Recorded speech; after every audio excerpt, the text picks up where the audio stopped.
Arsenal return to action in their second Premier League game of the season, travelling to a place that has not been too kind to the Gunners in recent seasons, but they're looking to try and turn things around with Mikel Arteta back on the touchline and hopefully Arsenal back in the points. This is today's Arsenal preview show.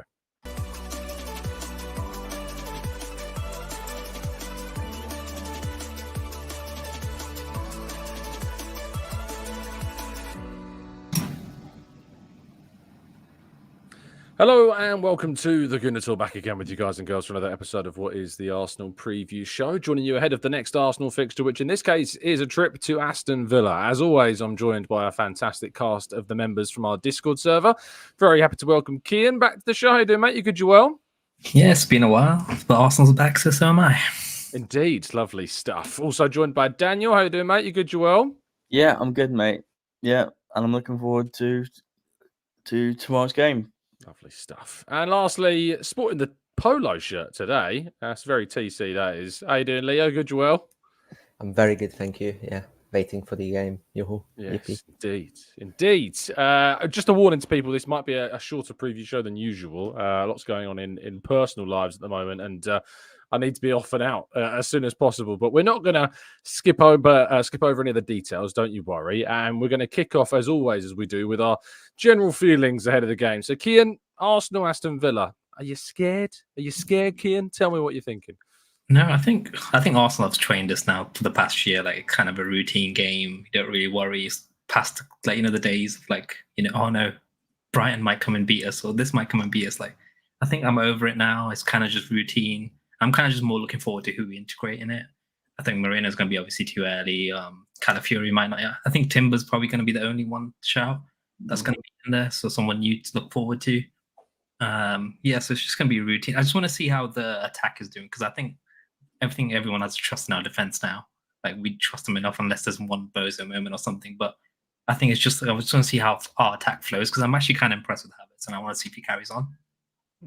Yeah, absolutely. And I want to see that momentum built, obviously, from Wolves, because, picking up that win was what people expected. But it's this, at such an early stage of the season, Dan, you got that chance of facing a difficult side that if you don't pick up the points in, you can very quickly kind of come unstuck. Are you concerned about the opposition? Half and half concerned, I'd say. Because like a terrible scarf. Yeah. Because Unai does seem to have Arteta's number most of the time, but I do believe we do have a good enough squad to win the game tomorrow. But it will just be a very tough game to win. Yeah, it is going to be very challenging. And, they started their season well with a good win over West Ham away from home in the London Stadium. They've got some decent players through the door. Amadou Onana, of course, come in. Ian Martson didn't start for them in the last game, but there's some talent there. And then, of course, they got the usual suspects of Ollie Watkins and, John McGinn, who, of course, there's real big problems, down the years. Leo, Aston Villa, we haven't beaten them since that Jorginho effort, of course, that hit the back of Emi Martinez's head in spectacularly enjoyable fashion. Do you see it being a game that will be as close as that, if indeed it does go Arsenal's way? It could, yeah. I am worried about the game. Villa, a strong team. Emery is a very tricky opponent for us, as it proved in the Europa League as well. So I think if we do our job, if the refs do their jobs and we play to our maximum and Villa also play to their maximum, we could win pretty comfortably. But it basically depends on us. If we come out fired up like we can, then it can be a thrashing, or it could be very close. We could lose. Depends on us, basically. Yeah, Arsenal being potentially their own worst enemy, as we've seen so many times. The classic meme of the two guys being, or that guy being hit by the metal pole, where every single person and pole is labelled Arsenal. It's the way that we get unstuck, sadly, at times. Let's talk about some individual potential battles. I think left back's a really key area, Kian, because Alexander Zinchenko started the first game of the season, was good in the first half, was a bit shaky in the second half. Of course, Yuri and Timber came on and looked good. And then you've got Ricardo Calafiori as well in the fold, who is going to be making a claim to be getting into that role. So how do you sum up and use and strategize the left-back position? I don't think tomorrow's... Is it tomorrow? Sorry, Saturday, Sunday? Yes, show. tomorrow, Yeah, yeah. tomorrow. Sorry, yeah. So tomorrow's game. I don't know if that's the one Zinchenko should play. I know he's starting now because we're easing Timber back. We don't want to rush him. It is a big injury that he had. I wouldn't rush him either. I think that's why we bought Calafiori in the first place. He's kind of a cover along the whole three positions, 2 centre backs and left back. So I kind of think it was needed. I don't know why people were not excited about that signing. I was like, I think it was definitely something we needed. Our left back was literally chop and change throughout last season. So I think it was just as important as a left wing or striker by having a left back. And yeah, so I think Timber should start this game. I know it might be a little rushed, but if you think Timber's like a risky one, I think I would start Calafiori. He had like a decent amount of preseason. He played in the Euros. He should be match fit now. And if Arteta trust him to bring him in to cover Saliba or someone, so I don't know why you can't trust him in a game like this. It's what we need him for. Because I think Zinchenko can easily start easy games like Brighton, Aston Villa. Like Aston Villa is just a little bit tricky on counter, I would say. So that's the only issue I'd have with Zinchenko starting, because we still saw in the first game he still has weaknesses. But yeah, absolutely, 100%. And I'm looking forward to see who gets picked at left back, because I think it's a really interesting choice, and maybe will be a bit telling as to how Arteta views the position in at least the short term. The other area, Daniel, I think that is potentially in for some discussion is left wing. Martinelli, of course, started the game against Wolves, and despite being sprightly and threatening, his final product came under scrutiny by a lot of fans. Trossard had an excellent game against Bayer Leverkusen in pre-season, getting a goal and an assist and being, really useful in that fixture. But then the game state of Villa has raised, I think, a few questions for people about who might be better suited for this game. So where do you stand on the left wing area? I stand that we should start Trossard instead of Martinelli, because Trossard brings that sense of calm when he's in the final third. Yes, Gabby is is quicker, but he's not as calm on the ball in the final third and in the box in general. Whereas Trossard, he's more calm, and he scores more goals than Martinelli does. He's probably our best finisher, isn't he? Yeah. Well, he's up there. Like, I'd say he's up there with Saka and Kai Havertz as well. Yeah. But yeah, no, like when it's a game like this, I would prefer Trossard over Martinelli. Yeah, absolutely, mate. Absolutely. Leo, just lastly, I think the other area potentially that could be an area to consider is midfield, and a few of the positions and choices. Partey, Rice, Ødegaard all started the game in the first match of the season. Partey had a few shaky moments, and that's led to some calls for potentially Jorginho to be given a shout. Is this the game where you'd switch him out? Well, spoilers, I wouldn't, probably. Partey has this thing that if he brings his A game composure-wise and defensively, then he can be basically the best player on the pitch, regardless who we're playing. And those passes, especially against a mid-block like Aston Villa, can come. They can come in handy very much. And I think he basically, if he gets a shot of tequila before, he can actually just concentrate and not do anything stupid, and then we can do much better than Trossard, Partey, than him. But Jorginho does have that thing where he brings you a solid 7 out of 10 most times. So if you want to be, I guess, secure, you could go with him. Yeah, absolutely. No, I think it's a fair point, and I'm interested to see your lineups. And speaking of which, we won't waste any more time. We start, I think, with Kian's. Talk us through your selection. And oh no, that's me. It's a big visual. You don't want to see that. Let's look at the lineups. Tell me what you think of this one. I think I kept everything the same. I just brought Timber in because I'll just feel a lot safer seeing him there. I really wanted Moreno's signing to be done earlier in this week. I was just kind of annoyed that we're taking ages. I know we want to save money, and I understand it. It's just selfish reasons. I wanted him done because I wanted him ready for Trying to be selfish. Yeah, but I think it's because I don't know how you guys feel about this, but normally we don't have such a hard start to the season. All the hard games are always coming towards the end of the season, and I meant hard as in away games. and we're getting them early. We're getting Villa, we're getting City, we're getting. So like, I felt like if we had our signings ready, like we did for the past 2 summers, it would have been really good to get these games out of the way and get something positive out of it. Because I don't think we played bad, but I just don't like Rice in the 8. I'm not sure how everyone else. I prefer him in the 6, and I think I liked his partnership. Like I would have liked to see him play with Xhaka, but that Moreno coming in, I really want to see it because he's really good at progressing the ball. He's press resistant and he's left-footed, and I feel like this is going to be a really good balance on the left having that there. I know it's not that big of a deal to most people, but I think it's just nice having a left-footed player there now. And yeah, I just want to. I'm excited to see that. I'm kind of looking forward to the next game, like the one after this, more than I have to this one. Yeah, no, I think you raised the point really well, and I think that no, it's not.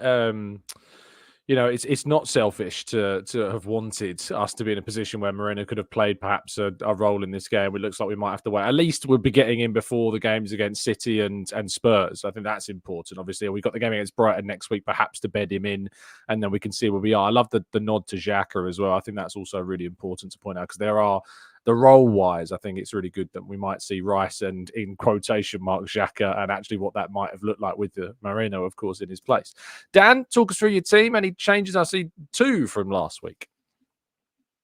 Yeah, mostly down the left. Well, really, only down the left side. Basically, for what reasons that we spoke about a few moments ago. I would feel more comfortable with Timber at left back for this one because Zinchenko can't really defend, and like he gets found out too easily, in my opinion.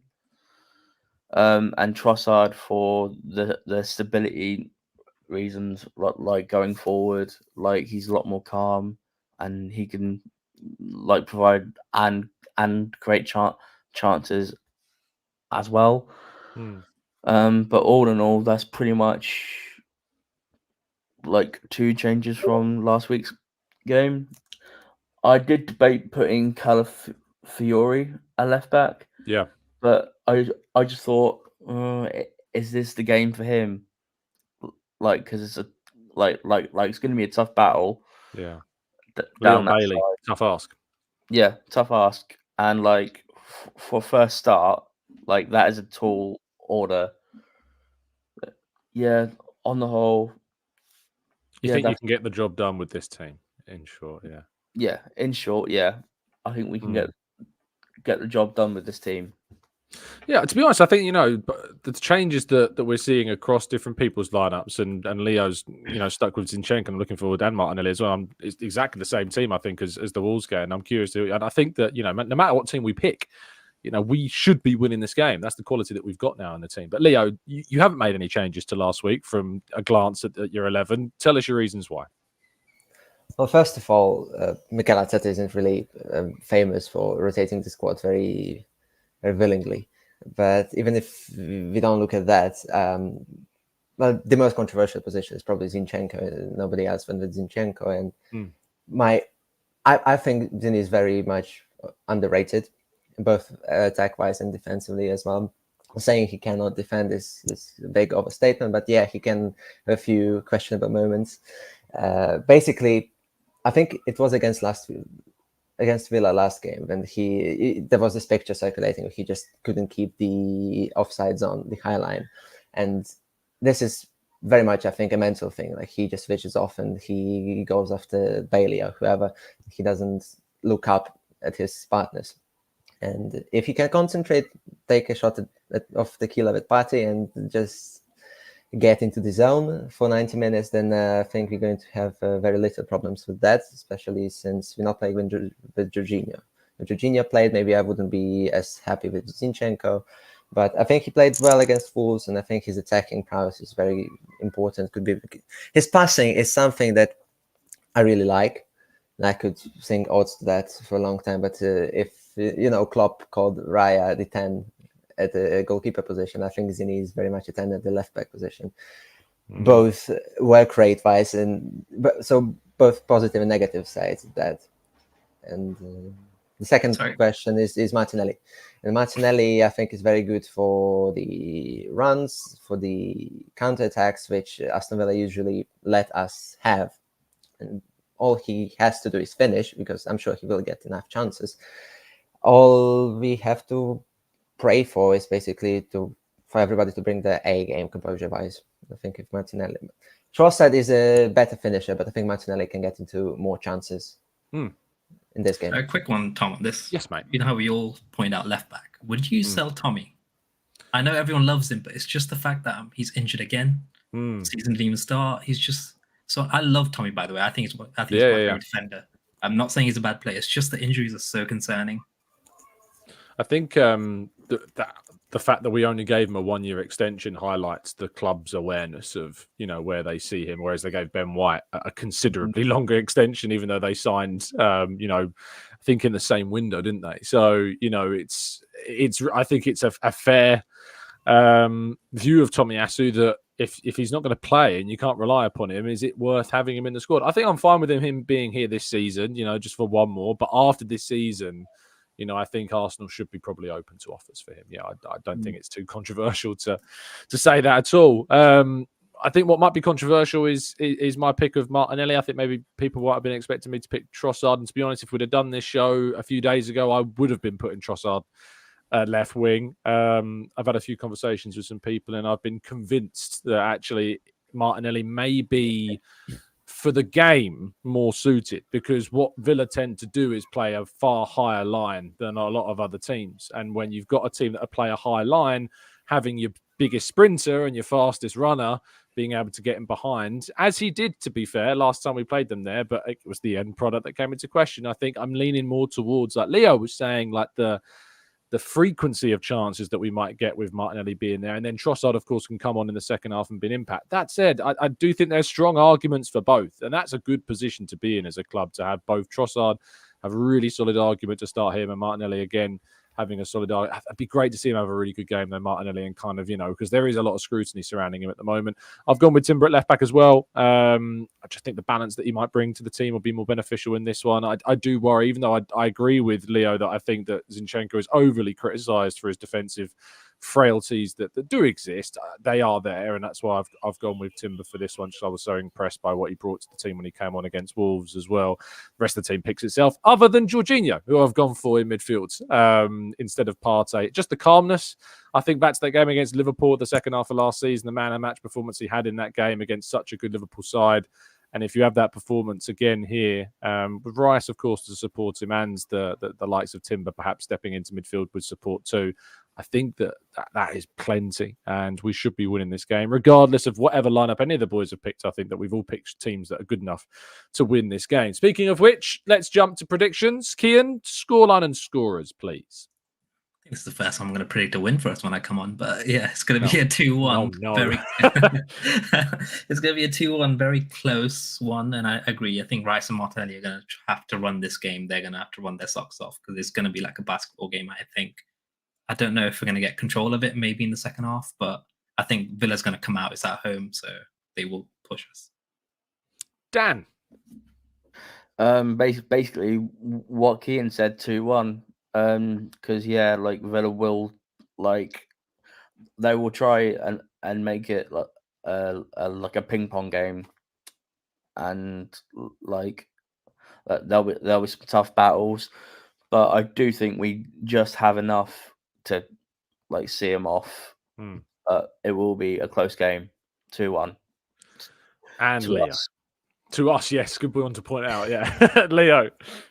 I'll go with the 2-0.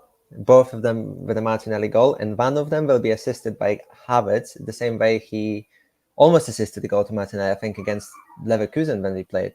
There was this run, and he just, maybe not Leverkusen, maybe it was against Wolves. There was this shot when Martinelli cut in and just couldn't get the shot. I think it's gonna work out this time. I've also gone for 2-1. I think that's pretty indicative of how we feel about the game. It's going to be tight. It's going to be a challenge. It's going to be tough. We may concede and tend to do so at Villa, but you just got to put away our chances. We didn't do that last time. We were there. We didn't take our chances when they came, and that was why we didn't win. And that's why we haven't won the last 2 games. We deserved, I think, more from the last 2 times we played against Villa, and we should have, in my opinion, beat both of them both times, and we've not. And that needs to be converted into more points if Arsenal want to win the title this season. That's still an early stage, but they all count at the end, which is what's important. P's going for a 1-0 or 2-0. Waters going for a 1-0 Havertz goal. Zoom's going for a 2-0 Kai and Erdegaard. Steve's going for a 2-1 as well. Trossard and Havertz. Ian says 1-0 or 2-0. And Tom, yes, I am predicting another tight game. And last time my prediction was not too far off. Defense wins titles. Stephen says 1-0 Havertz goal. AJ DK says 1-3 to the Arsenal. MM says 3-1 Arsenal. Havertz Ødegaard with a brace. XG is going to favour us as well. And I'll keep putting your scores up as we round off today's show. A massive thank you to my panel, especially for helping us get in and out quickly of what is a busy evening for myself. Kian, thank you for your time, mate. And thank you for your positive prediction. No worries at all. And we're going to lose probably, knowing me now. I'll be blaming you if we do. So just heads up. Have faith. Tell people they can find you, mate. It's fine. It's just been the Discord. I'll be in there lurking somewhere. Lovely stuff. Dan, thank you for your time. Always a pleasure. Good to speak with you. Tell people where they can find you. Same again in Discord, just lurking about. Lurking about. People lurking about in the Discords, which is fine. You don't have to be active in the Discord. If you want to lurk. That's what I say. And Leo, who's a lot more active in the Discord, not always lurking. But tell people they can find you, mate. I don't know why anybody would want to find me. I'm not a very pleasant person myself. That's fair enough. Fair enough. He's honest. I'm on Discord sometimes, picking fights. And I'm on Twitter as well by the Cruciatus, but I don't tweet much. If you want to come, I'll pick a fight with you too. Yeah, there we go. One of our prime debaters in the Discord server is Leo, but it's all love, really, and he does enjoy it. But thank you to all of you listeners for tuning in. Very much appreciate your time. Do drop a like on the video and subscribe to the channel if you're new around here with those notifications turned on so you never miss a show. I'll be back with you tomorrow morning at bright and early at 8 a.m. again, as always, bringing you all the latest from Arsenal's transfer world. And from us, it's goodbye. And stay safe, stay well, stay happy and respectful. And as always, up the Arsenal.